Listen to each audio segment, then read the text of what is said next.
لتحضير مسمن فويتي بمعنى الكلمة، والسر هنا يكمل كي نقولكم المقادير دوك تكتشفوه. عندي 3 عبارات فرينة.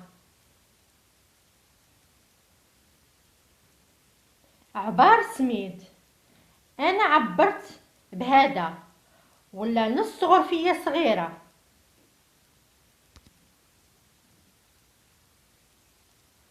ودرت نصف ملعقة صغيرة خمارة الحلوى،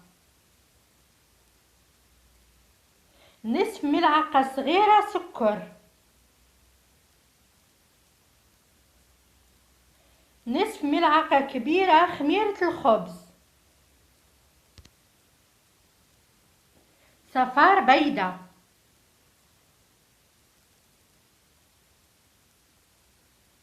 ملعقة صغيرة ملح،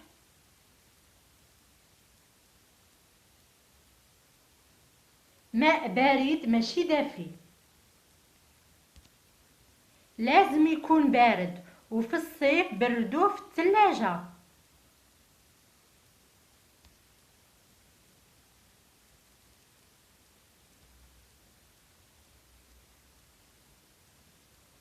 طريقة: نخلط السميد مع الفرينة والملح.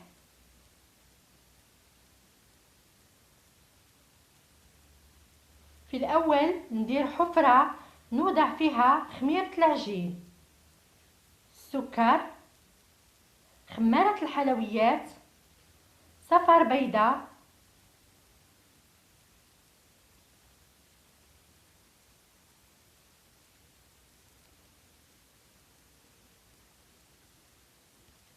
نخلط جميع المقادير ونلمهم بالماء البارد.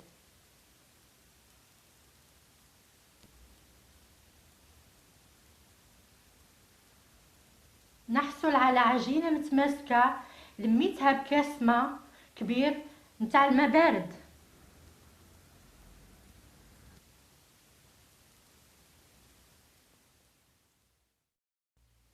العجينة دمجتها، خليتها ترتاح 10 دقائق حتى تولي رخوة. زدت نص كاس ماء باش دمجتها، يعني دات لي كاس باش لميتها ونص كاس باش دمجتها.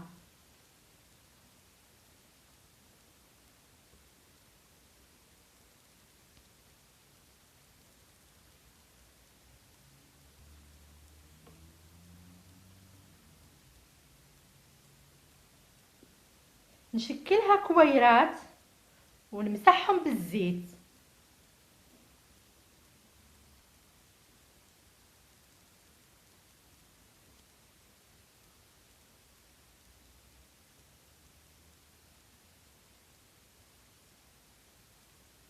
نغطيهم ونخليهم يرتاحوا 4 ساعات.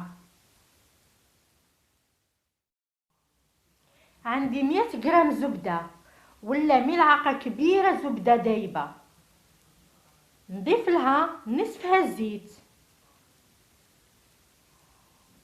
ونضيف لها نصف ملعقة صغيرة خمارة نحتاجوها للتوريق،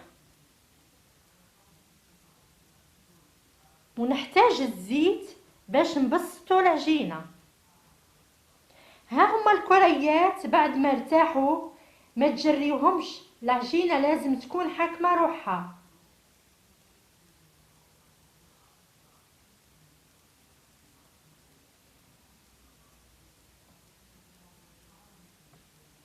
ناخد 2 كريات نوريلكم الطريقة. ناخد الكرية الاولى نحلها بالزيت، والكرية الثانية تاني ونوريلكم.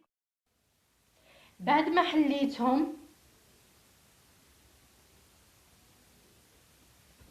نرش عليهم خليط الزبدة والزيت، ورشيت عليهم السميد الرقيق، ونحط هادي فوق هادي ونحكمهم مليح، ونحلهم مستطيل كبير ورقيق. ونكب فوقهم الزبدة جيدا، ونرش السميد، ونطويها على شكل مسمنة،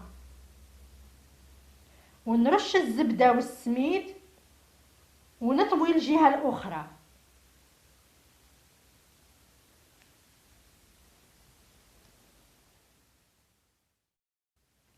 نحصل على هذا المستطيل، نخليه يرتاح جانبا، ونخدمو كاع اللي بقاو.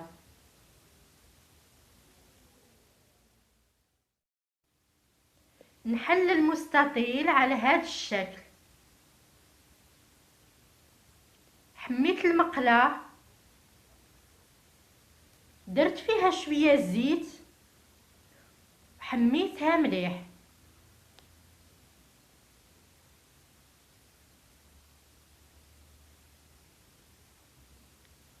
غادي نحطها وننقص للنار. شوفوا كي راها تنتفخ، كي تحكم روحها نقلبها.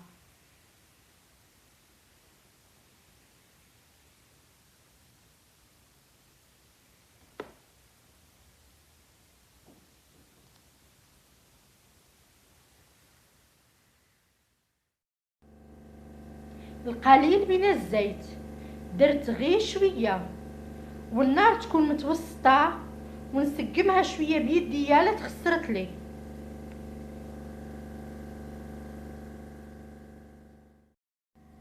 شوفوا النتيجه، شوفوا محلاها كيفاش انتفخت، هشيشه بزاف.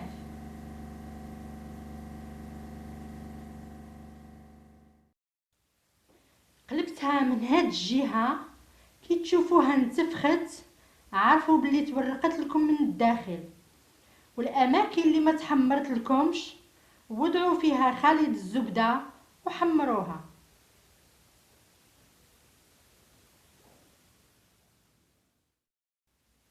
بهذه الطريقه، والاماكن اللي ما وصلهاش التحمار نديروا فيها الزبده.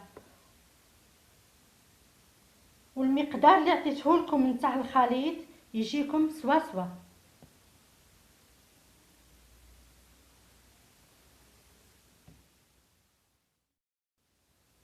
بعد ما حمرتها من الجهتين جات ما شاء الله. شوفوا الفيتاج والتوراق وشحال خفيفه.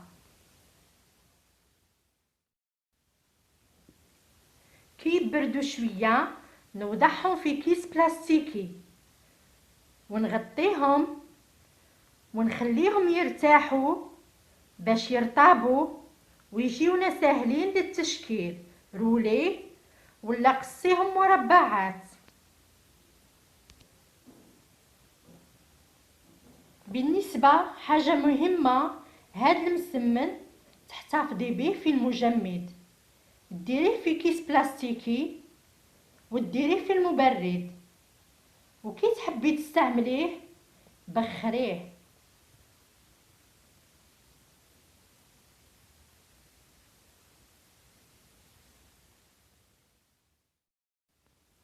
طريقتي انا نديرو بهذا الشكل، نبلعو بكيس غذائي ونحطو في الثلاجة. اما بالنسبه اللي تحب تحتفظ به اطول مده ديرو في المجمد، وكي تحب تاكل تبخرو ولا تحميه في الميكرو اوند.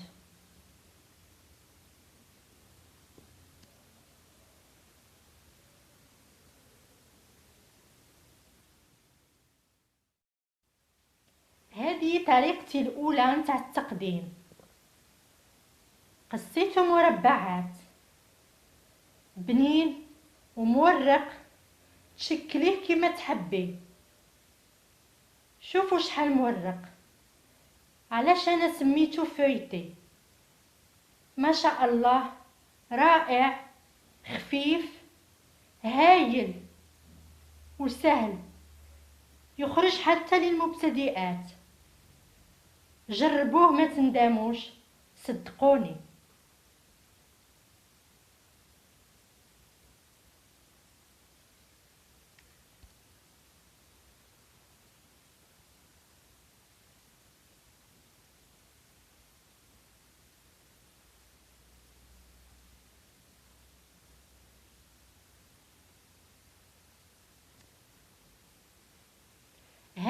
مسمن اقتصادي، وأي وحدة فيكم تقدر تجربه. يحمر الوجه قدام الضيوف وحتى للعائلة، ممتاز.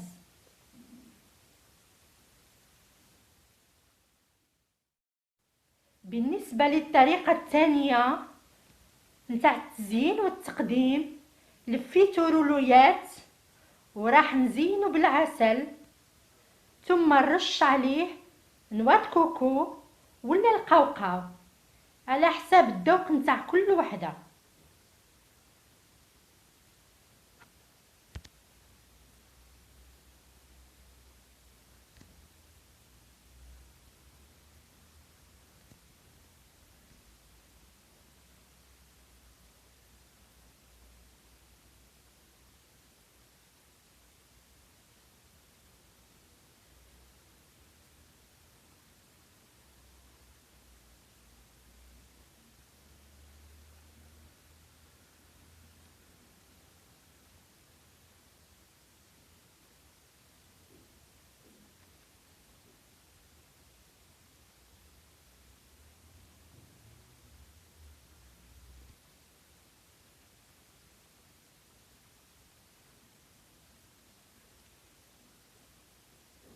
وشهية طيبة، نتمنى يعجبكم وتشتركوا معايا في القناة وتضغطوا على الجرس الصغير اللي قدام المربع نتاع الاشتراك باش يوصلكم جديدي ونشروا قناتي، وتهلاو في روحكم.